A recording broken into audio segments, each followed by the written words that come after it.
परंतु योगेश्वरीची पर्टिक्युलर मी सांगेन की विकासक हे कुठलंही सेफ्टी नाम पाळत नाही आणि त्याच्यामुळे सर्रास आत्तापर्यंत अपघात झाले. आपल्याला माहिती असेल गेल्या विधानसभेमध्ये एक प्रश्न आला होता की 8 ऑक्टोबर 2025 रोजी श्रद्धा कन्स्ट्रक्शन इमारतीचं काम चालू होतं आणि सिमेंटचा ब्लॉक संस्कृती अमीन या 22 वर्षाच्या मुलीवरती पडला.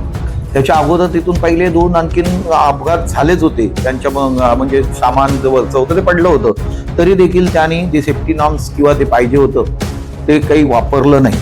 याच्या अगोदर आपल्याला माहिती असेल की मलकानी डेव्हलपर्सच्या इथे एक मुलगी आणि आई चालली होती आणि ते रिक्षामधून ते बार पडून तिथे त्याचा अपघात झाला होता. त्यानंतर देवभूमी कन्स्ट्रक्शन सोसायटी रोड इथे 3 महिलांच्या अंगावर स्लॅब पडल्याची घटना आली आणि महिला जखमी झाल्या होत्या. त्याचप्रमाणे देवभूमी त्याच इमारतीमध्ये 6 ऑक्टोबर 2025 इमारतीचे बांधकाम चालू असताना 3 कामगार कोसळले, एकाचा मृत्यू देखील झाला होता.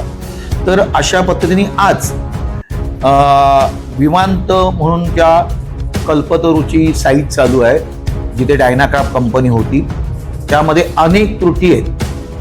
म्हणजे त्याच्या जागा जी नाल्याची जागा होती ती देखील त्यांनी आतमध्ये घेतलेली आहे आणि ती वाढवून जी म्हणजे त्यांची करार झालेली आहे त्याच्यापेक्षा जागा जास्त वाढवून घेतली, तरी ती कलेक्टरकडे केस चालू आहे. तरी त्याला परमिशन मुंबई महानगरपालिका देत आहे का, तर तो मुंबई महानगरपालिकेचा कल्पतरू जावई आहे आणि त्यामुळे आज त्याच्याकडे मागच्या वेळेला देखील कल्पतरू जी ओबेरॉय बिल्डिंगच्या समोर आहे शाळेच्या तिथे देखील असाच मृत्यू झाला होता. आज देखील त्याच्या इथे 4:15 वाजता समीर नाहक नावाचा वय 25 ह्याचा देखील पडून मृत्यू झालेला आहे.